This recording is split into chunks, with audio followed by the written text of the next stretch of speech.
Vamos lá, pessoal. Então,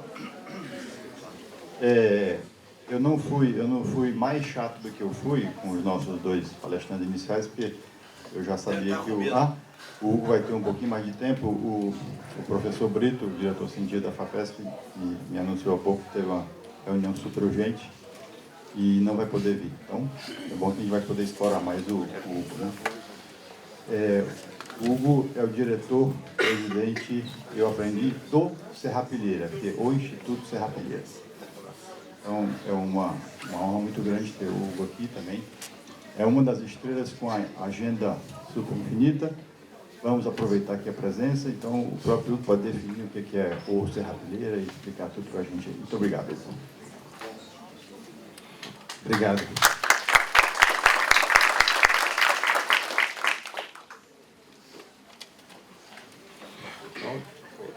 Vou começar agradecendo ao professor Carlino, claro, pelo convite.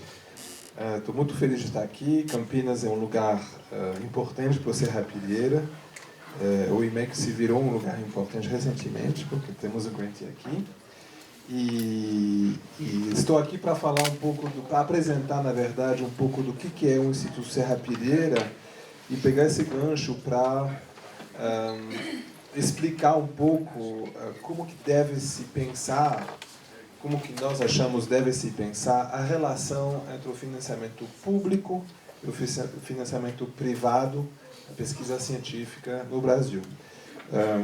Isso porque nós somos uma instituição privada, vou apresentar um pouco, mas eu acho que o recado mais importante é que não há nenhum motivo de ver isso como duas coisas antagônicas ou que competem. Pelo contrário, tem que ser um financiamento. A gente tem características, eu diria, complementares com o financiamento público, e o financiamento público tem que ficar à base do ecossistema científico em qualquer país. Então, somos todos CNPq, o Serrapilheira também. Então, o que é o Instituto Serrapilheira? Nós somos muito recente, é uma iniciativa privada criada em 2017. Nós temos uma instituição privada sem fins lucrativos e nosso objetivo é fomentar a pesquisa e a divulgação científica no Brasil.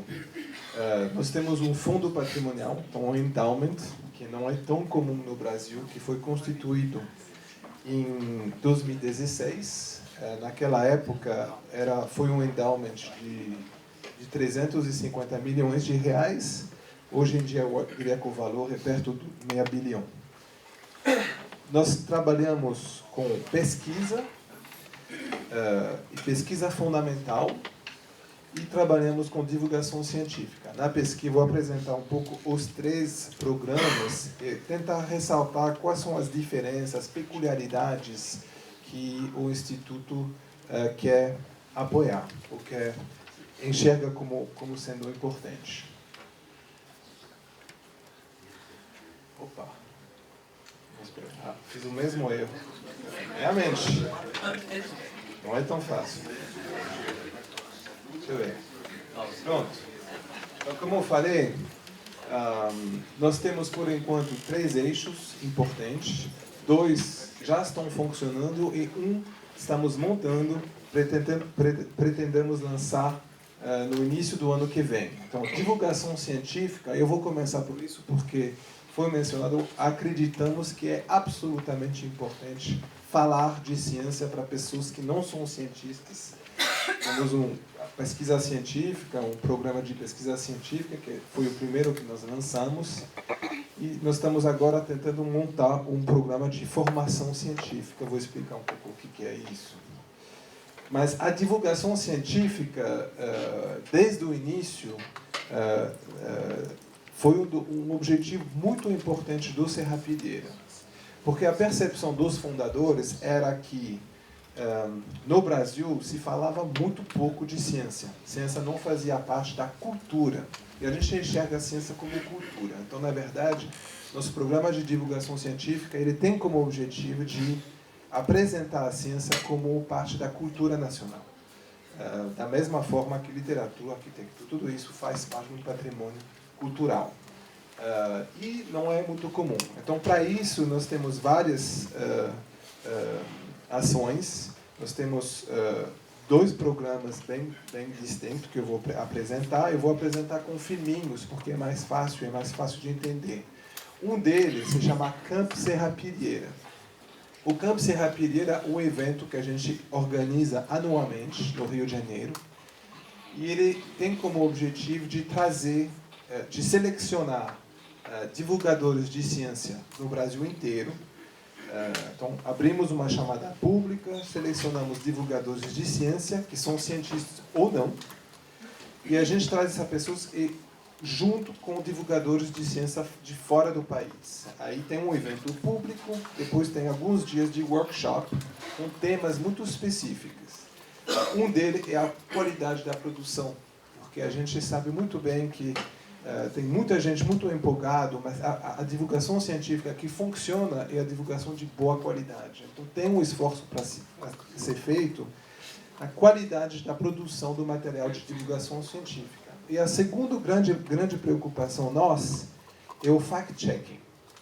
Porque tem muitas desses vídeos lá que vocês encontram na internet sobre teoria das cordas, buracos negros, de pessoas que nunca falaram com um cientista que trabalhe sobre o assunto. E isso é muito grave e muito perigoso. É ali que a gente chega nessas conclusões meio malucas, né? Que a Terra é plana e tal. Então, o foco do evento realmente é isso. Nós temos workshop, nós pegamos pessoas que nós achamos têm talento para divulgar ciência e colocamos eles em rede com cientistas e mostramos como que se faz um fact-checking científico rigoroso. Basicamente é isso. Eu vou mostrar um videozinho sobre o camp. Houve uma primeira edição no ano passado, em setembro de 2018, e nós vamos ter a segunda edição em setembro desse ano, no Rio de Janeiro, na Casa Firjan. O ano passado foi no Museu da Manhã. Vou apresentar o vídeo, se funciona. Não está mostrando. Eu acho que eu sei por quê. Isso aí. Não é isso. Agora dá. Vamos começar do início.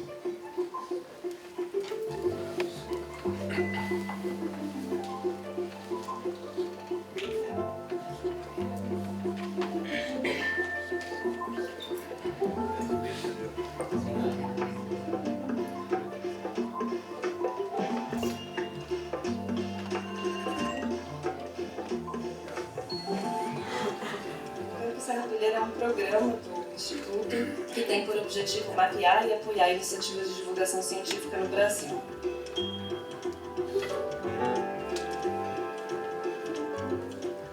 When you're trying to empower children and underserved groups and people to see the value of science, you cannot do it as a single person or a single organization.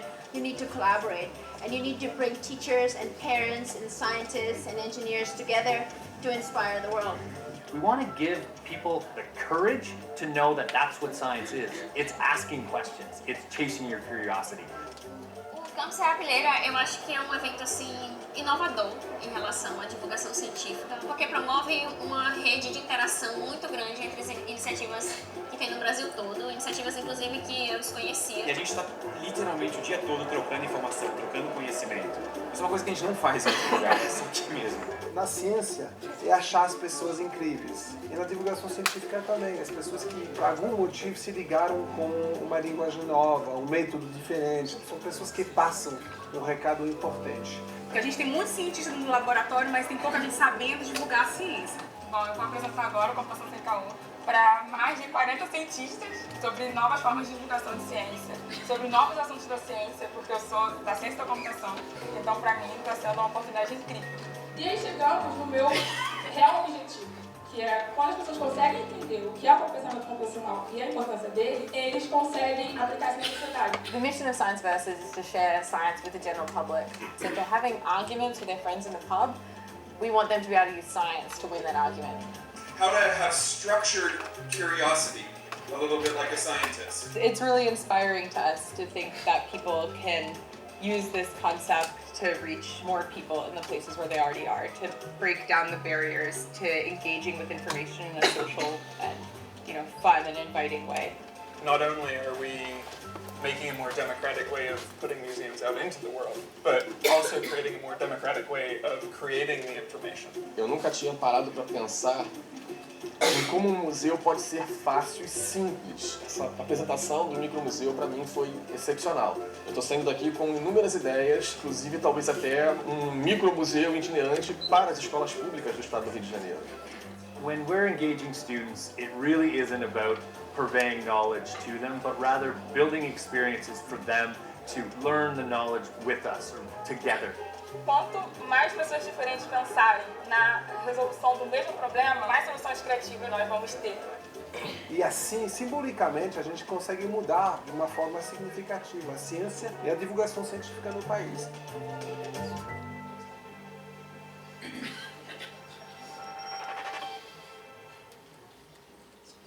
A ideia, tem que parar porque senão vai para uma outra coisa. A ideia com isso é realmente ter no camp pessoas que pensam diferente, jovens, né? Que tem uma pegada bem jovem, penetrar realmente, entrar na vida de verdade dos jovens, sensibilizar eles ao o que é ciência. Então são várias linguagens, podcast, YouTube, imersão sonora, micromuseu, tem assim uma criatividade muito grande com esse cuidado de fact-checking. Isso é o mais importante. Então pode fazer de qualquer forma, mas a informação tem que estar certa. Então isso é nosso grande programa. A próxima edição vai acontecer no início de setembro. E isso está funcionando razoavelmente bem. Uma outra iniciativa, eu tenho um pouquinho mais de tempo, então vou usar, é mostrar quem são nossos grantees. Nós temos grantees científicos mesmo, e a gente quer mostrar o que é ser um cientista. Sair um pouco da imagem do cientista, que a imagem do cientista, na população geral, não é sempre muito boa. Nós temos uma imagem de pessoas um pouco fechadas, um pouquinho obcecados. E mostrar que são pessoas interessantes, mostrar eles no âmbito agradável, explicar um pouco do que é a pesquisa deles, como que eles se posicionam. Então, a gente faz isso sistematicamente com todos os nossos grantees. Fizemos um videozinho de 2 minutos para mostrar. Eu vou mostrar 2. Eu tenho só 3 vídeos, não tem tantos assim. Então, agora eu entendi. Tem que fazer assim. Sai disso. Isso. Isso. Verdade absoluta e imutável. Então, Rafael, desculpa. O Rafael Chaves é um grantee nosso de física quântica de Natal.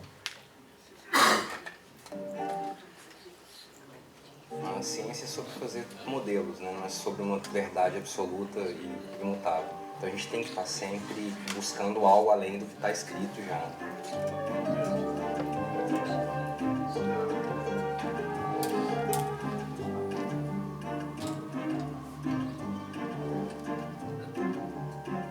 O ato de abrir uma porta, de descobrir algo novo, é só para você ter acesso àquele monte de perguntas e questões novas que muitas vezes nem foram feitas ainda. A gente não tem nenhum experimento, nenhuma razão experimental para acreditar que a mecânica quântica não funciona. Mas o que aconteceria caso ela falhasse? Quais seriam as consequências de eu mudar a mecânica quântica um pouquinho? As relações de causa e efeito, elas são um conceito muito básico que a gente tem não só em ciência, mas no nosso dia a dia, né? De que se eu soltar uma xícara, ela vai cair, vai se quebrar. Então, eu tenho causas e tenho efeitos dessas causas. Quando a gente vai para esse mundo muito pequeno, que é regido por esse novo tipo de teoria física, muitas vezes essas relações de causa e efeito, essa noção intuitiva do dia a dia que a gente tem de causa e efeito, ela passa a não ser válida mais. Minha grande pergunta é entender as relações de causa e efeito no mundo microscópico, no mundo que rege o muito pequeno, que é a mecânica quântica, a teoria quântica. Então, entender como é que as relações de causa e efeito acontecem ali, ou como é que elas não acontecem de fato.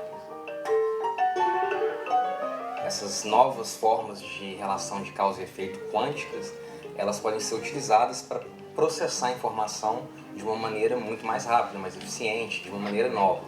Então, a ciência básica é uma pergunta muito básica, guiando uma nova tecnologia, que seria aí as tecnologias quânticas. Né? Computação quântica, informação quântica, criptografia quântica, enfim.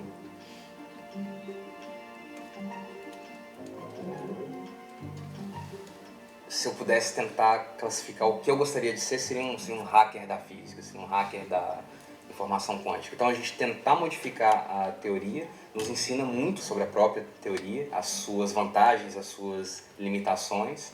E eu acho que se você trabalha com mecânica quântica e você não lida bem com incertezas, você está no campo errado. A gente tem lá o teorema fundamental da mecânica quântica, que é o princípio da incerteza de Heisenberg. Ele mostra que, bom, o conhecimento, no seu nível mais fundamental, ele é sempre incerto. Então, acho que você, como cientista quântico, tem que aceitar isso, e se você conseguir aplicar isso na sua vida, melhor ainda.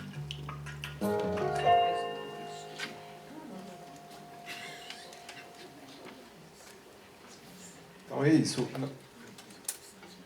Na nossa divulgação científica, é um pouco no sujeito de responder a esse jeito, esse obscurantismo que a gente está vivendo no mundo inteiro, né? Tem que entrar no campo, tem que entrar na internet, onde se faz essas afirmações absurdas e mostrar coisas que estão de verdade.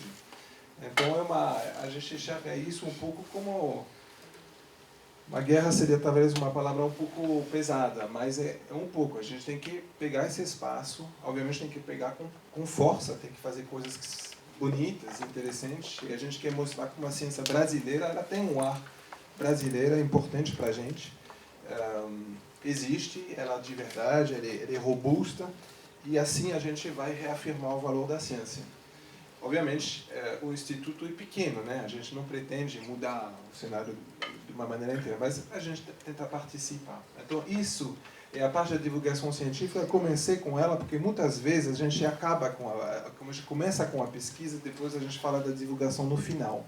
E nós acreditamos que a divulgação é tão importante quanto a pesquisa. Porque com uma divulgação científica robusta, com um entendimento da população e do parlamento do que é a ciência, a gente evita situações muito desagradáveis e perigosas como nós estamos vivendo agora. Então, realmente, isso é um esforço a longo prazo. Estados Unidos é um bom exemplo, onde não se cortou a verba significativamente da ciência, mesmo se o governo não é pró-ciência, e isso é um trabalho de longo prazo, uma sensibilização que tem que ser feita sempre, não é no momento de crise, é o tempo inteiro. Então agora eu vou falar um pouco do nosso outro programa, que é detectar jovens pesquisadores, e eu vou simplesmente explicar quais são os fatores importantes e como a gente trabalha para encontrar jovem pesquisador. Quando eu falo jovem pesquisadores, são jovens professores. Então são professores que acabaram de entrar na universidade, acabaram de voltar ao Brasil, uma grande maioria deles, e muitas vezes se encontra num momento que não é tão fácil você encontrar recursos porque a sua carreira ainda não está completamente consolidada. Então nós começamos apoiando esse perfil de pessoas. Quais são as coisas importantes? Eu acho que a primeira coisa é fazer uma grande pergunta. O Rafael mencionou qual é a grande pergunta deles, e eu vou explicar um pouco mais aonde um instituto privado pode ajudar, talvez. A gente quer apoiar uma pesquisa audaciosa que ainda não chegou no nível de certeza que faz que ela seria facilmente apoiada por um sistema público saudável. Então, é realmente o que a gente chama de night science. É uma ciência que é no estado da intuição, ainda com alguns dados sugerindo que poderia ser uma coisa interessante. A chance de fracasso é grande, a gente assume isso, mas o projeto é muito interessante. Então é um pouco como uma bolsa de valor. Quem tem um grande risco tem uma grande chance de dar muito dinheiro, mas pode também fracassar completamente. Então, um pouco dessa lógica. Um gestor público muito dificilmente vai entrar nesse projeto, porque é muito arriscado, ele tem uma responsabilidade grande, ele usa recursos públicos, então é um lugar meio indefinido. É realmente no início da coisa. Então, é por isso que nós apoiamos jovens e projetos que têm um pouco essa pegada. O projeto certo, que vai fazer melhor o que você já fez, que é importante também, que para nós é mais day science, ele é fundamental, mas normalmente isso o sistema público dá conta. Ele deveria apoiar. Então nós vamos fazer isso. Eu vou colocar o último vídeo, depois eu paro, prometo, porque eu acho que o Bruno Mota, ele explica muito bem o que é a ciência que a gente apoia no Serrapilheira. Então vou fazer esse negócio de novo.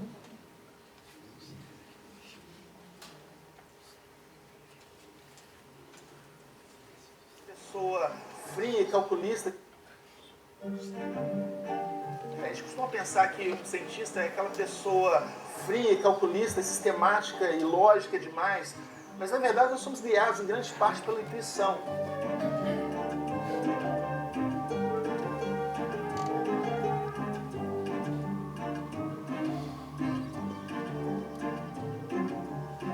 A diferença é que para um cientista a intuição é o começo e você tem um método sistemático de testar suas intuições, comparar ela com a realidade para produzir novas teorias e daí ter intuições mais profundas no futuro. Então o que eu tento fazer é concatenar os meus problemas de modo que quando eu resolvo um problema, isso já me leva a uma questão interessante para o problema seguinte. Eu vou pulando de problema em problema dentro do processo científico.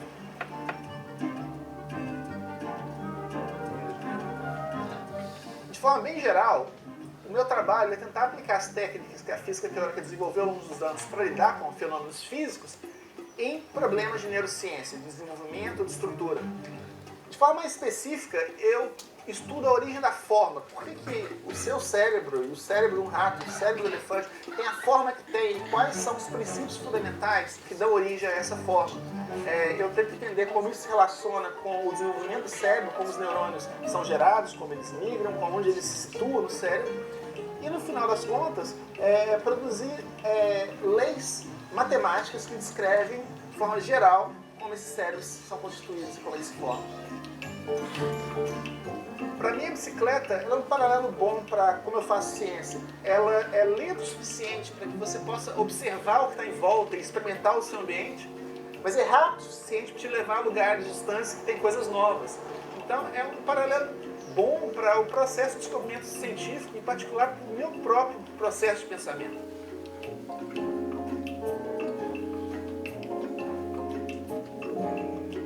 A neurociência e a cosmologia, ambas lidam com a questão das origens. A origem de coisas complexas e interessantes, o universo como um todo, e o cérebro e a consciência.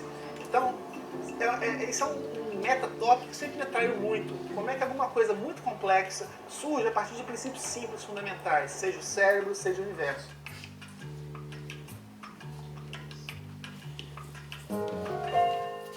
Então, eu abusei um pouco do vídeo, porque o Carlinhos falou que eu tinha mais tempo. Mas o Bruno, que trabalha na UFRJ, resuma bem um pouco o espírito do que a gente procura, né? Uma coisa que ainda não está completamente, porque é arriscado mesmo, né? High risk, high gain. Eu acho que é isso. Então, a primeira coisa é fazer uma grande pergunta, uma coisa um pouco ousada, uma coisa, nossa, se eu consigo, vou ser o primeiro. Nós temos um processo de revisão, isso tem uma pressão muito grande dentro do meu conselho de dizer, não, é muito importante repassar o máximo, porque tem recursos, tem meio e fim. O fim, obviamente, é grant que a gente dá para os nossos pesquisadores. Mas, na verdade, o meio, como chegar até ele, é o que tem mais valor, eu acho, no Serrapilheira. Nós temos um processo de revisão que é muito intenso. Então, só para mostrar, cada projeto que nós recebemos vai passar pelo menos por 4 a 6 revisores internacionais, todos muito especializados no assunto. Então é um trabalho enorme para articular isso, e nós temos um sistema de revisão que é interessante. A gente revisa, então alguns revisores vão revisar a pessoa, o CV, o currículo da pessoa, eles vão dar uma nota. O que a gente procura não é o cara que já fez coisas incríveis, por definição, porque a gente está procurando uma coisa nova. Mas alguém que já mostrou alguma capacidade de produzir uma ciência de qualidade. E depois tem a nota do projeto. Quem nota o projeto não nota a pessoa. Quem nota a pessoa não nota o projeto.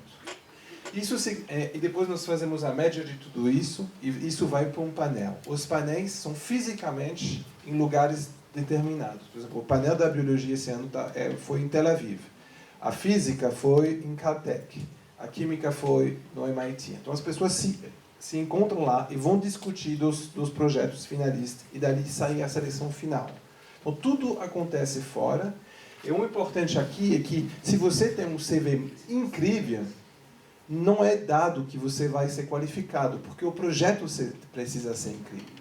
Então você precisa ter as duas coisas. Você precisa ter, na verdade, um CV que mostra que você já tem a capacidade de produzir uma ciência boa, mas o projeto é o mais importante. Então, a coisa de dizer, não, já publiquei na Nature 2 vezes, então vou mandar qualquer coisa, posso dizer por experiência que isso não funciona. Nós temos CVs muito bons e projetos mais ou menos, isso não passa.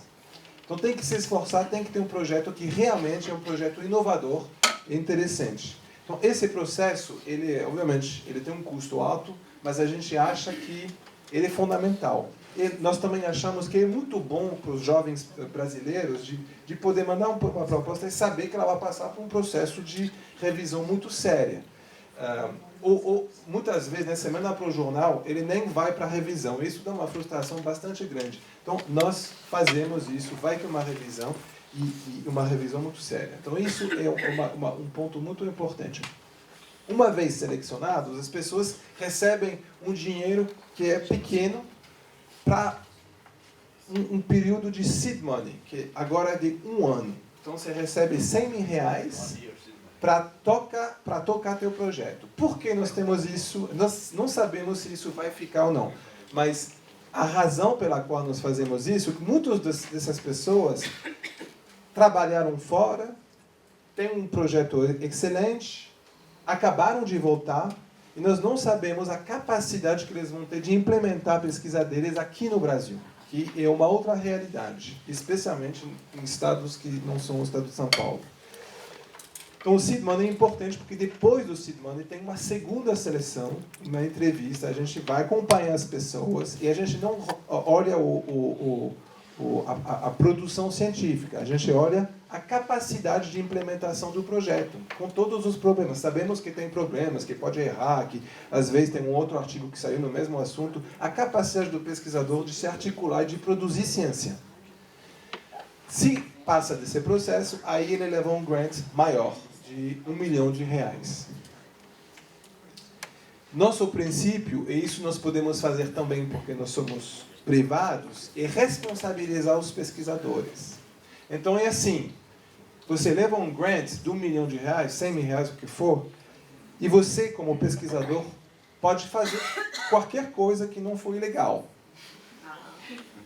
Mas tem liberdade de contratar a pessoa que você quer contratar. Você tem liberdade de pagar o computador que você quer comprar. Não precisa ser o mais barato, não precisa mostrar o preço de todos os computadores que se faz, né, com essas características. Você pode fazer o que você quiser. É sua responsabilidade, como pesquisador, de saber isso. Estava conversando ontem. Se você acredita que é muito importante para a produtividade do teu grupo, de convidar um pesquisador que é famosíssimo na sua área, que tem 80 anos e que só pode viajar de business, e que isso vai comer metade do teu grant, pode. Mas é sua responsabilidade. Você tem que assumir isso e, obviamente, você vai ser julgado sobre os resultados. Mas isso, a gente acredita muito que é super importante responsabilizar os pesquisadores, porque pesquisadores competitivos mundialmente são pessoas responsáveis, são pessoas que sabem lidar com essas questões. Às vezes você tem que fazer uma aposta arriscada. Então, para nós, nossos recursos são recursos flexíveis, mas mais que flexíveis, eles são responsabilizantes. Então, a gente espera dos pesquisadores uma liberdade a gente dá uma liberdade e nós esperamos então que eles sejam responsáveis. E se não for, eu ia dizer too bad, né? Faz parte do jogo. Se você contrata uma pessoa com um salário de 35 mil reais, acaba com o teu grant, o cara não faz nada, foi uma escolha ruim, você não fará mais. Então, é assim que o Serapia funciona. Uma outra coisa que é importante para a gente é a inclusão dos grupos subrepresentados no grupo de pesquisa. E isso é possível graças às políticas de cota, por exemplo. Como que a gente funciona? Nós temos várias pequenas ações, eu não vou explicar muito, mas vou dar um exemplo. Sempre tem, quando existe essa coisa de minorias, né, a tensão entre seleção pelo mérito científico e seleção pelo sistema das cotas. O que a gente faz? Os pesquisadores que ganham R$1 milhão do Serrapilheira, na verdade, ganham incondicionalmente R$700 mil. Isso é ganhado. 700. 300 mil depende da integração no grupo de pesquisa, formação de pessoas de grupo subrepresentados. O que é um grupo subrepresentados? Para nós, obviamente, é uma visão transversal, mas são mulheres nas exatas, matemática, física, tem um problema lá de representação de mulheres, e negros em todos os campos. Obviamente, regionalidade é também um fator importante, mas essencialmente isso. Então, como funciona? Você tem tudo que você vai fazer em função da formação dessas pessoas no teu grupo, você tem R$300 mil para fazer. Você não vai comer teu grant. Então, vai pagar um aluno de iniciação científica há 2 anos, vai pagar tem dinheiro só para isso. Vai mandar ele para se formar na Itália. Está aqui, você pode usar. Então, assim, a gente tem certeza que nossa seleção é meritocrática, quem entra são os melhores, e que nos grupos dessas pessoas vai ter pessoas. Então, no grupo dessas pessoas que foram selecionadas, os números são ruins, né? Os números da diversidade da nossa seleção são ruins, como em qualquer lugar do Brasil, mas a gente acredita que, assim, daqui 5, 10 anos, nós teremos pessoas formadas nesses grupos que vão poder aplicar e que vão pertencer a essas minorias, que na verdade não são bem minorias, mas são subrepresentadas. Outra noção importante é criar uma rede. A rede é super importante. A gente quer que a marca Serrapilheira... É difícil conseguir um grande Serrapilheira. Eu agora participo de algumas seleções. Realmente é difícil, porque é muito competitivo. Nós recebemos 2.000 propostas e selecionamos 65 para o final selecionar 12. Então, é difícil. E passa por essa seleção dura. Então, a noção de você pertencer à rede Serrapilheira, de ter uma marca forte, é importante. Essa rede a gente considera que são uma rede de pesquisadores e de divulgadores. Então, nossos divulgadores também fazem parte da rede. E isso é importante, porque, para eles, nossos pesquisadores são fonte de informação. E nós podemos apostar que essa fonte é boa. Certo? Então, isso é nossa chamada pública. Eu vou tomar essa oportunidade para parabenizar o João, que está aqui, eu vi ele ali, que ganhou. Parabéns. E daqui do IMEC, e é realmente difícil. Parabéns, porque essa seleção é difícil. Passou por tudo isso. Agora nós vamos lançar, a partir de 2020, uma formação, que a gente chama de Formação Internacional de Biologia. Eu vou explicar rapidamente o que é, mas é um programa que a gente ainda não lançou, porque não é somente grant making. Ele tem um lado operacional e, de fato, é um pouquinho mais complicado. O que nós queremos fazer? Nós queremos aproveitar o potencial muito grande do Brasil. Na ciência da vida, o Brasil é um lugar onde vive coisas, né? Obviamente, é verde. E a gente quer fazer uma formação para biólogos com um foco muito grande no uso da matemática e da física e da ciência da computação. Então a gente não quer tornar biólogos em matemáticos, mas queremos que um biólogo não seja limitado pelo conhecimento da matemática. Eu sou biólogo de formação e eu sei que a biologia moderna ela leva a um nível de complexidade que um biólogo formado na biologia tradicional não tem como aproveitar bem. Então isso realmente é uma coisa que a gente quer transformar. Então essa formação acontecerá no INPA, e a gente acredita que é muito bom que tenha uma formação de biologia no Instituto de Matemática. Então, de novo, nós queremos formar uma rede de jovem pesquisador, então eu vou explicar um pouco mais, de pessoas muito bem formadas. Nós montamos um advisory board com pessoas que todas têm uma experiência muito grande em formações nos Estados Unidos, na Europa e no Brasil. E essas pessoas nos ajudam a fazer esse trabalho, a montar esse programa, a pensar esse programa. Então, nós vamos selecionar até 16 jovens mestres para participar a esse treinamento intensivo no Rio de Janeiro. Vai acontecer no Rio de Janeiro, no INPA. E logo depois, no fim do curso, que vai ser um curso de 8 meses, eles vão produzir um documento que será o projeto de doutorado dele. Nós vamos mandar eles têm que dizer, eu quero fazer este projeto neste laboratório com esse PI, esse pesquisador. Nós vamos mandar para o pesquisador, se o pesquisador topar, e se a gente topar também, então o grantee vai ter uma bolsa para fazer o doutorado inteiro no laboratório que ele quiser. Então isso é a primeira coisa. Tem que voltar para o Brasil depois? Não. Tem um incentivo para voltar. Então funciona assim, tem um curso imersivo de 8 meses no Rio de Janeiro, tem um doutorado no exterior, que pode ser no Brasil, mas a tendência vai ser no exterior, e nós temos um dinheiro de reintegração, que é incentivo. Então nós vamos liberar recursos. Então, essas pessoas que fizeram o doutorado têm a capacidade, eles podem aplicar para levar um dinheiro, até R$1 milhão para voltar ao Brasil. As pessoas ainda não são concursadas, nós consideramos que uma pessoa concursada já voltou, de uma certa forma. Então, é um cara que fez um doutorado, muito provavelmente um pós-doutorado, quer voltar, é muito bom, tem uma competição entre eles, nem todos podem levar esse dinheiro, tem uma competição para levar esse dinheiro, levar R$1 milhão, pacote de bem-vindo, a volta ao Brasil. Então esse programa é um programa interessante, e com essa pegada, então quem pode entrar são pessoas que fizeram, ou na graduação, ou na pós-graduação, algumas formação em ciência da vida, mas não necessariamente o percurso inteiro. E o foco da formação seria justamente o foco no uso da matemática, no uso da física e da ciência da computação.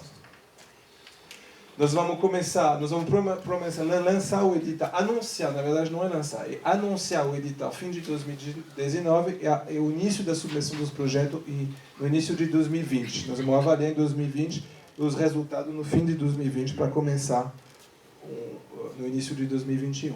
Esse é o nosso cronograma.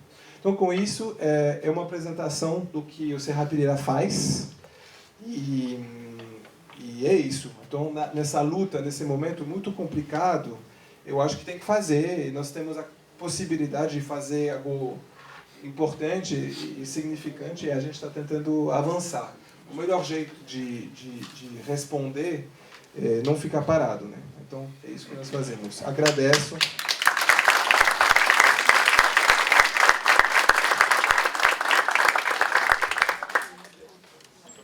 Muito obrigado, Hugo. Vamos lá para as questões. Val. Obrigado pela apresentação. Eu queria lhe perguntar um pouco mais a respeito da questão de divulgação científica que você mencionou, e eu não consegui conectar bem. Tá, são projetos científicos de alto interesse, estratégicos e tal, mas a questão de divulgação científica, e se tem ou se já teve chamadas abertas. Eu não consegui, inclusive eu olhei na página e não consegui entender claramente. Sim. Sim. Então, temos já lançamos uma chamada o ano passado. Dessa chamada selecionamos 35 divulgadores que participaram do camp lá no Museu da Manhã. Depois desse camp, nós selecionamos 14 e apoiamos 14 com um apoio anual que varia entre 20, depende das necessidades, entre 20 e 100 mil reais. Esse ano lançamos um segundo edital que fechou há um mês e meio. Selecionamos 36 que vão participar do outro evento que vai ser na Casa Firjan. E esses 36 vão competir por um grants. Então o que eles fazem? Eles têm um projeto, a gente seleciona no projeto, tem um comitê de seleção, eles participam do evento com essas duas coisas, qualidade de produção e fact-checking. Depois a gente pede para eles de resubmeter um projeto com o que eles aprenderam lá no campo. E a gente reavalia os projetos, a gente seleciona em torno de 15, por aí. Depende do orçamento, depende da necessidade. Então, agora tem 14 grupos, né? Por exemplo, tem 14 grantees que fazem divulgação, tem coisas muito diferentes. Tem coisas de imersão sonora, tem coisas de podcast, tem coisas de YouTube, tem várias coisas. E nossa aposta, por enquanto, é isso. A gente poderia ter escolhido YouTube, e focar tudo nisso. Por enquanto, a gente acabou de começar. A gente quer mapear um pouco o que tem, o que funciona melhor. Pode ser que a gente continue assim, disseminando, né, várias coisas. Pode ser que a gente percebe que realmente só o podcast funciona, o YouTube funciona, e a gente focará nisso. Mas, por enquanto, é isso. Então, para responder a sua pergunta, nós estamos na segunda chamada, e a terceira vai ser lançada no início de 2020 agora. O evento vai acontecer do dia 5 até o dia 8 de setembro, no Rio de Janeiro. Vai ter um dia público, que todo mundo pode participar. Esse ano vai ter pessoas da Simons que vão estar lá, vai ter pessoas do CERN que vai estar lá, da divulgação científica do CERN. Então tem palestras muito legais e depois 3 dias de workshop fechado, só para os grantees. E os projetos finais são divulgados na página? Então, nós temos, o que você pode ver, todos os nomes dos grantees estão na página, depois eles têm um link, muitas vezes eles têm um site. Depois, a divulgação científica que nós fazemos, os videozinhos que eu mostrei, e tudo isso está no YouTube do Serra Pilheira. Então, você vai no YouTube, Instituto Serra Pilheira, todos os vídeos estão lá. Eu não mostrei, mas fizemos uma outra campanha dos nossos primeiros grantees, o Caio que está aqui também fez. Cada grantee fez 3 vídeos onde ele explica o projeto para uma criança de 10 anos, para um especialista, para uma pessoa no meio. Então é interessante, então tem vários vídeos ali, interessantes de ver. Produzido muito simplesmente, mas bem feito. E tudo isso é acessível. Convido vocês a visitar na página do YouTube do Instituto Serra Pilheira. Obrigada. Eita, está desligado. Boa tarde. Não é boa tarde. Pode. Desculpa. 3 minutos. Dá certo.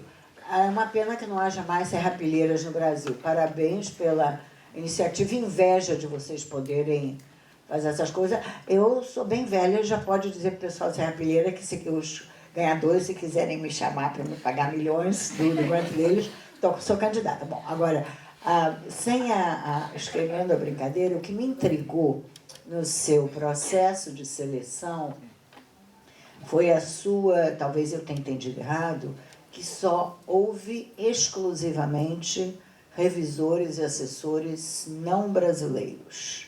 O que quer dizer, será que não é possível que não tenha nenhumzinho aqui no Brasil que pudesse avaliar? Quer dizer, qual o reasoning por trás desta decisão? Não, então, a primeira chamada nós fizemos com revisores brasileiros. Na segunda chamada mudamos isso simplesmente para evitar. A gente gosta muito da ideia, não é nada a ver com a qualidade da revisão, a qualidade é basicamente igual, mas a gente quer evitar, conhece quem conhece, quem conhece quem conhece. A gente viu que isso acontece inevitável. Então, quando você faz um processo que as pessoas estão olhando o projeto e falando, não, ele vem da onde? É um negócio que chama USP. É bom, porque ele não sabe, ele não tem a menor ideia que o projeto for. Então, aconteceu várias vezes que as pessoas falavam, nossa, um projeto não sei lá, Roraima, excelente. A gente nunca teria pensado, sabe? Então essas coisas acontecem. E, na verdade, o processo foi assim. A gente foi visitar muitas fundações científicas do mundo. E fora os Estados Unidos e a Inglaterra, todas as fundações privadas, por exemplo, Dinamarca é assim. Eles fazem, não, dinamarquês não avale outros dinamarqueses. Isso aí não existe. A ANR, a França, tudo Ah, não, mas não é só tudo estrangeiro. Não. estrangeiro, todos. E a ANR é pública. Ela é pública. Mas nas fundações, uma prática razoavelmente... Mas para explicar um pouco melhor, nos nossos revisores tem brasileiros, mas muitos deles não é exclusivamente estrangeiro, mas o painel acontece fisicamente. Por exemplo, na física, o painel líder esse ano era um brasileiro que trabalhava na Caltech. Então, nós temos pessoas que têm sensibilidade com o Brasil, mas é só uma preocupação de não interferir com quem conhece, porque nossa experiência é quando você vai procurar os revisores que realmente entendem do projeto, especialista, no próprio país, a chance deles identificarem quem é enorme. Já quando é internacional, é grande, mas diminui um pouco. Então, nossa preocupação é só uma preocupação de transparência mesmo. Eu adorei a ideia de rede, além das atividades particulares, quer seja de iniciação científica financiadas pela Serra, quer sejam de pesquisa. Adorei a ideia disso, pouco a pouco, constituir uma rede de encontros entre os cientistas e a divulgação, em que a qualidade já foi validada, afinal, eles receberam grants, eles foram objeto de um processo avaliativo. Queria fazer uma sugestão, por exemplo, eu já não tenho mais idade, segundo as regras do Serrapilheira, para pedir, mas eu adoraria participar de uma rede estendida que tivesse pontos de contato nas universidades ao redor do país, que pudesse passar por um crivo, porque não abrir uma chamada em que houvesse uma seleção para integrar essa rede, independentemente de ter recebido o apoio financeiro do Instituto ou não. Quer dizer, ter informação de qualidade, ou sabe divulgar a informação com qualidade, segundo os critérios do Instituto. Faz coisas interessantes, quer dizer, acho que tem um monte de gente que não está na idade, não atende o critério. Ou até, passou em todas as etapas do Serrapilheira e no final perdeu no shortlist, ou seja, é excelente e por isso não integra a rede. No fundo, tem uma perda, ao passo que a ideia de rede é excelente. Então, uma sugestão. Não, bom, a gente é pequeno, né? A gente tem é limitado. Começamos com jovens professores com critérios, que são critérios que, obviamente, dá para criticar, absolutamente. O tempo depois do doutorado, né? A gente conta 7 ou 10 anos depois do doutorado. E, obviamente, a gente sabe muito bem que a gente não contempla um monte de gente extremamente interessante e que a nossa rede seria mais robusta e mais forte se houve... Então, a gente está pensando em mecanismo para fazer isso. A gente tinha que começar em algum lugar. Então, os jovens pesquisadores, para nós, era o mais natural, que parecia o mais justo. Mas é óbvio que a gente tem bem consciência que a rede, a ideia é realmente ter um lugar... Então, não conversei muito mais sobre isso, mas organizamos eventos também, onde as pessoas se encontram. E são eventos muitas vezes produtivos, interessantes, porque as pessoas se conhecem, faz parte de uma rede mesmo. Aí a gente propõe também atividades que são atividades transversais da ciência. RH, como quando começou meu laboratório, como que eu lido com pessoas. Muitas vezes a gente não está bem informado para isso. Mas ampliar a rede, obviamente, a gente tem que desenhar como fazer isso para que não seja... Porque a rede, se ela é ampla demais, ela para de ser rede, né? Então ela tem que ter um limite bem claro. Mas, obviamente, a gente tem todo o interesse em incluir pessoas extremamente bem capacitadas que não qualificam as nossas chamadas na rede, claro. A gente está pensando nisso. Benilton. Aqui, antes de tudo, muito obrigado.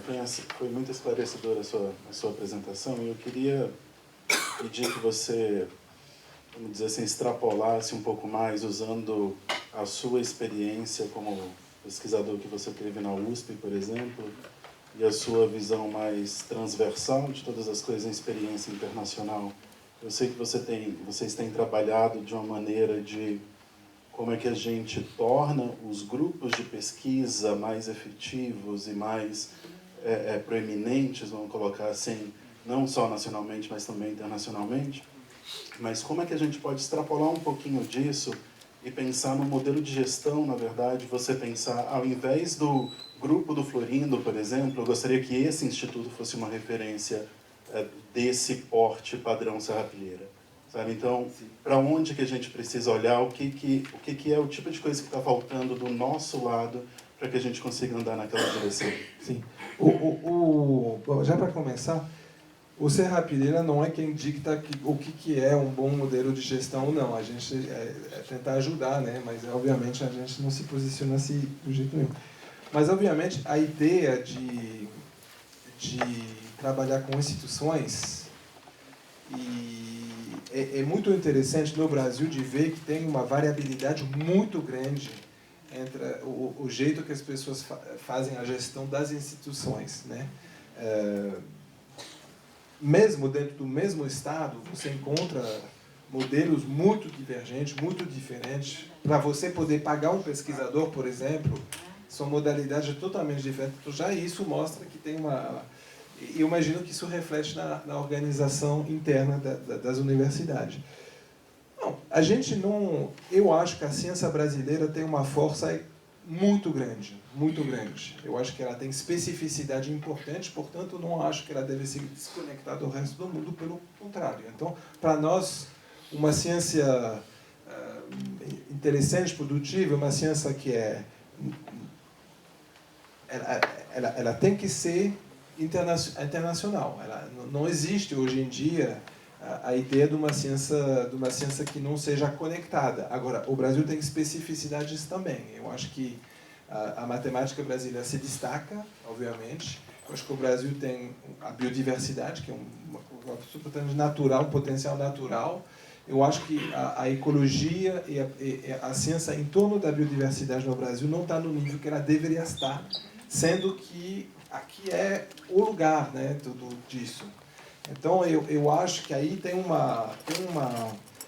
um posicionamento da ciência, da ecologia e da biodiversidade que não está no lugar que ele deveria estar. A gente acredita muito que, para ter uma coisa forte, precisa de lugares fortes. É a mesma questão da reintegração. Todo mundo conversa muito. Mas quem vai voltar ao Brasil? Se você faz um doutorado fora, você vai para Estados Unidos, para a França, para a Alemanha, para a Inglaterra, quem volta ao Brasil? A resposta é que quem volta precisa ter aonde voltar, né? Então, você trabalha no estado de São Paulo, muito bem. Você trabalha em Rondônia, aí é mais difícil. E outra pergunta é, a pessoa que volta, que está na média, ela volta porque ela tem saudade, porque tem família. A pessoa que tem uma proposta de uma mega universidade, para voltar, ela precisa ter algo aqui que é muito fora da curva. E que tem que ser uma coisa que tem aqui que não tem em outros lugares. Eu acho que isso estrategicamente é uma coisa boa de se pensar. Você vê, por exemplo, cada país tem... O Japão tem o RIKEN, tem o Max Planck, tem o MIT, tem o Instituto Pasteur, cada país tem lugares assim, de destaque. O Brasil falta esse lugar simbólico, né, que vai além da ciência, que entra no imaginário das pessoas. É ali que se faz coisas incríveis. Eu acho que biodiversidade é uma coisa interessante de se pensar, porque certamente um instituto muito, mas aí tem que ser extraordinário, um instituto muito forte aqui no Brasil sobre esse tema. Eu sei que houve tentativas, né, mas isso é caro, demora, mas eu acho que isso é uma coisa de se pensar.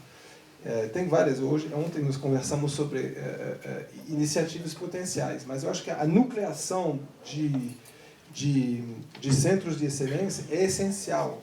Isso para poder depois capilarizar o ecossistema brasileiro, né? Não é para excluir pequenas entidades.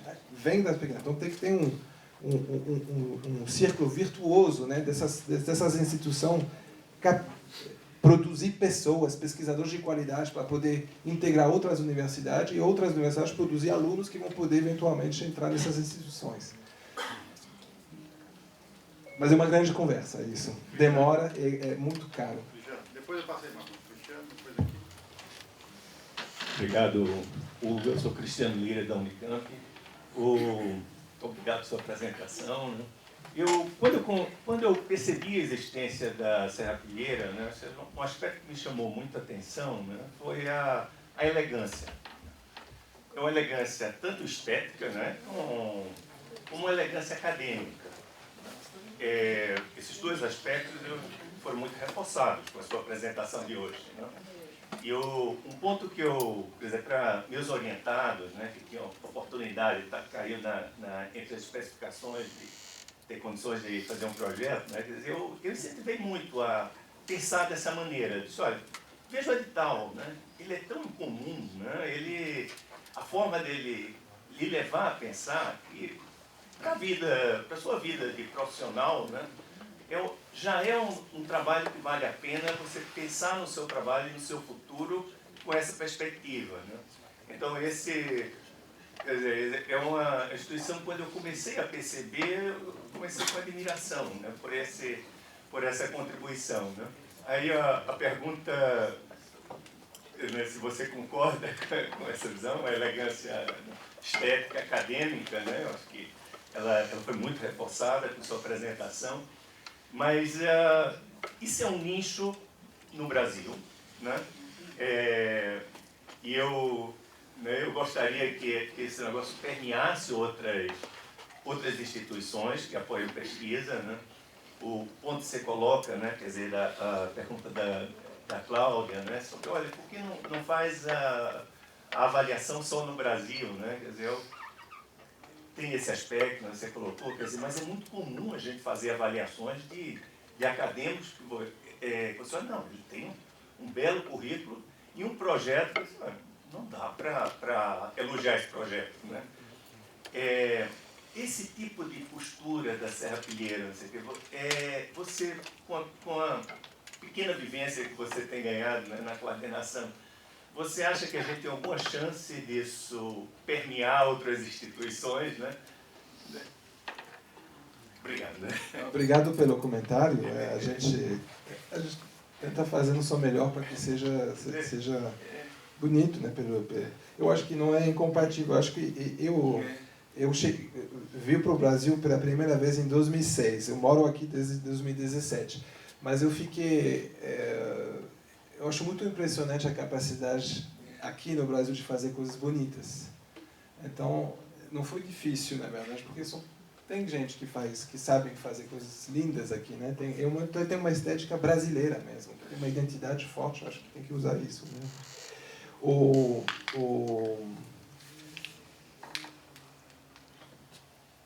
Lógico, a gente gostaria que permeasse.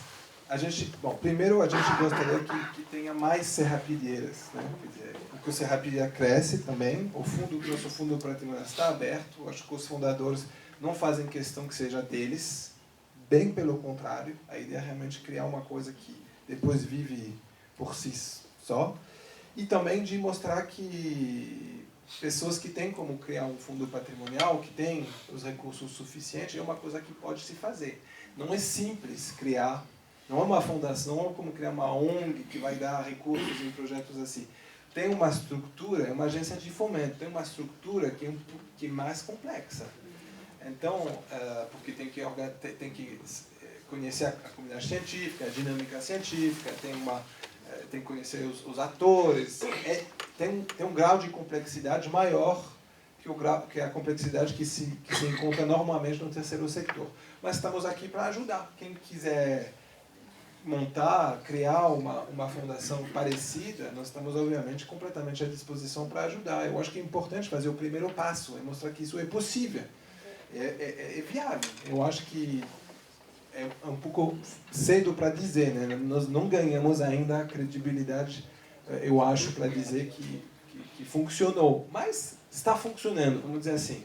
E a gente, obviamente, espera muito. E tem todo um trabalho que a gente faz também para tentar convencer outros doadores potenciais de ou participar do seu fundo ou criar um outro instituto. Então isso realmente faz parte. E se puder influenciar outra agência, mesma pública, a gente tem consciência que tem coisas que agências públicas não podem fazer por lei. E tá certo. Mas tem algumas coisas que podem ser feitas. Algumas pequenos detalhes que eu acho que isso a gente aprende deles, eles aprendem da gente. Eu acho que é uma coisa virtuosa no final. Bom, vamos finalizar. Tem mais uma pergunta ali e finalizo com a pergunta do Makura. Primeiro, obrigada pela... Tá funcionando. É só subir. Não. Tem um botãozinho aí. Obrigada pela palestra.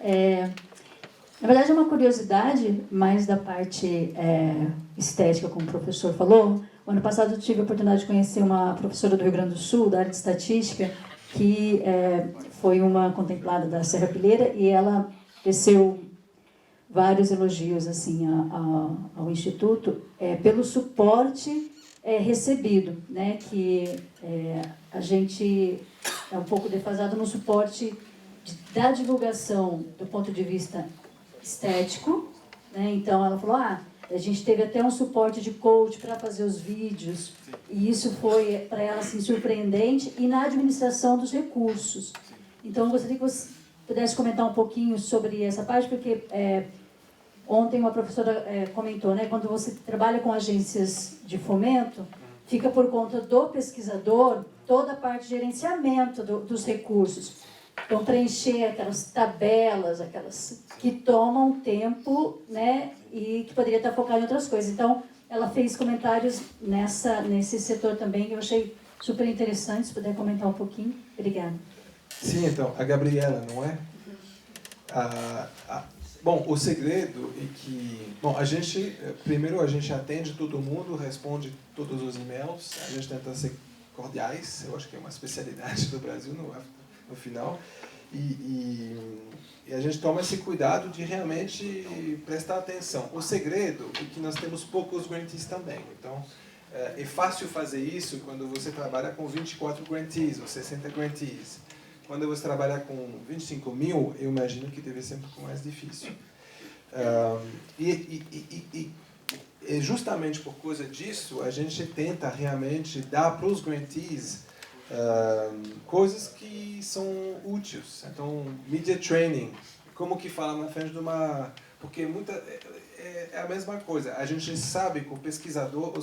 Nós pesquisadores não somos formados para ser youtubers. A gente não acredita que eles têm que ser youtubers. Como a gente pede para eles fazer um vídeo, a gente dá um pequeno treinamento, porque não é treinar você se encontrar na frente de alguém te filmando e saber explicar. Então a gente faz isso. Nossa política de ciência e divulgação, ela é feita... A gente não acha que os cientistas têm que ser divulgadores. A gente acha que os cientistas são cientistas. A gente acha que eles têm que ser disponíveis para os divulgadores. E divulgadores, às vezes, são cientistas, às vezes não são cientistas.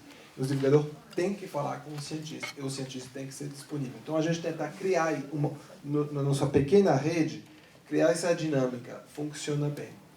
Recursos é a mesma coisa. A gente tenta sempre ajudar o máximo possível. Trabalhamos com uma fundação, isso foi um grande trabalho de formar as pessoas. Nós temos uma equipe dentro da fundação que trabalha só com a gente.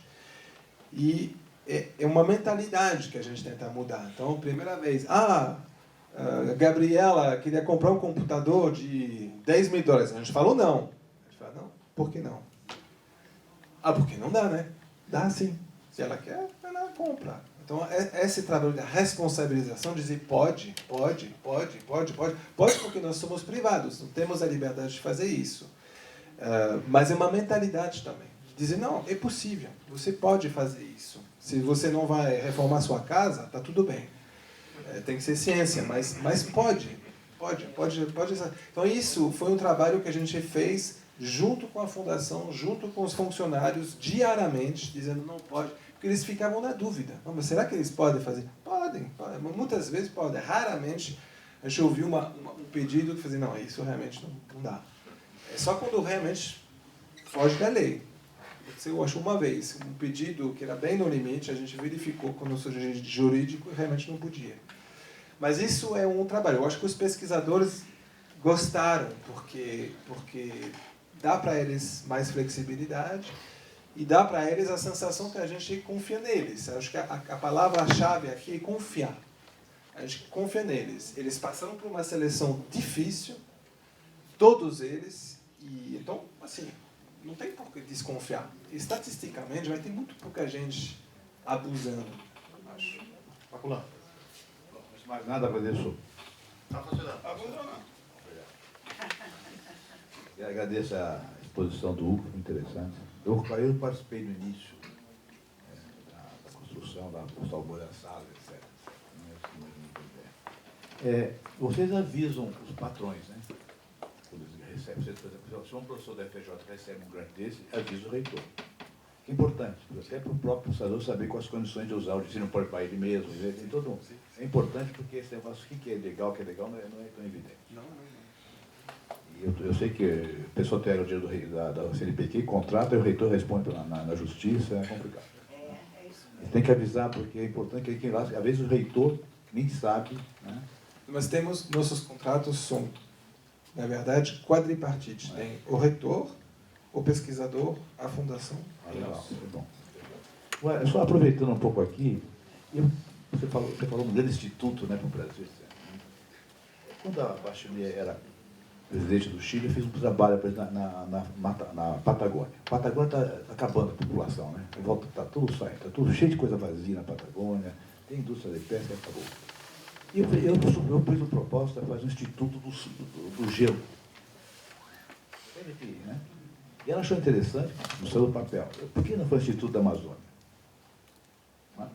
Acho que é uma coisa que a gente tem que pensar, né? Em termos de... Acho que aproveitar essa discussão aqui, né? A gente sai Mas o Instituto da Amazônia não é o INPA? Com N? Mas é pequenininho, mas é um instituto mesmo, para ser um grande instituto, no sentido de pôr, sei lá, 500 pesquisadores, 1000 pesquisadores. Isso é a ideia de fazer o Instituto. Não, acho que...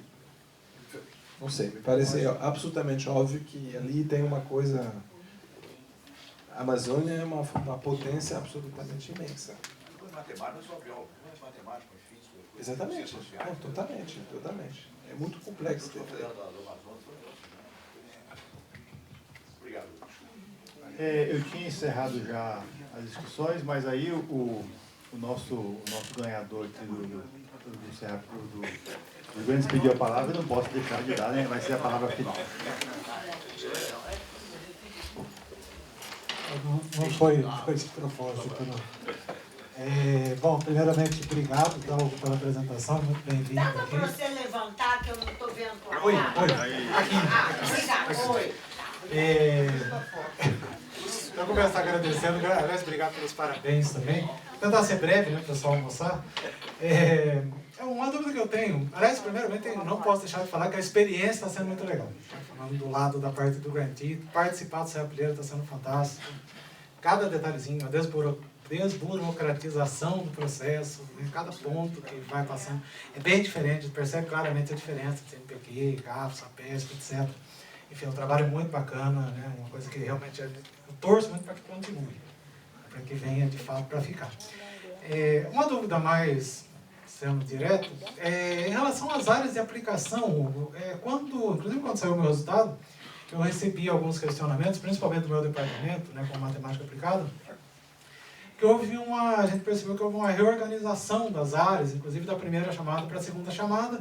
A gente sabe que o foco, né, do Instituto são ciências de base, né, voltado para biológicas e exatas, mas mesmo dentro dessas grandes áreas houve uma reorganização. E, se eu não me engano, uma das áreas que tinham na primeira chamada e não tinham na segunda era a matemática aplicada. Então, me perguntaram isso, eu não soube responder, eu gostaria de saber Isso. Não, houve realmente. A gente começou, os fundadores do Instituto não são cientistas. Então, eles começaram o Instituto dizendo, não, nós vamos fazer todas as ciências que não são ciências sociais, porque a gente já tem várias atuações nessa área. Isso é muito grande ainda. Então, eles tinham a impressão que eles já tinham feito um corte brutal.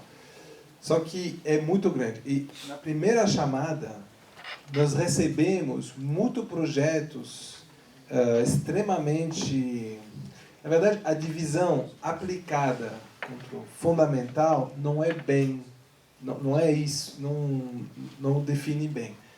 A gente quer grandes perguntas, é isso. Então, a reorganização, ela não exclui matemática aplicada, ela foca em grandes perguntas. Então, vou te dar um exemplo.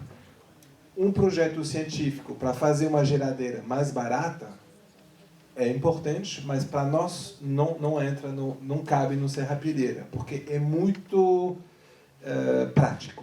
Então, é mais uma ciência que não seja uma ciência completamente prática. Nada contra a ciência prática e a ciência realmente nesse estádio. É só que a gente tem que escolher aonde nós vamos atuar. Para poder atuar bem e para poder revisar bem, a gente não pode fazer tudo. Então, essa redefinição, que vem diretamente dos fundadores, aliás, é tipo, nós vamos fazer pessoas que tentam resolver grandes perguntas.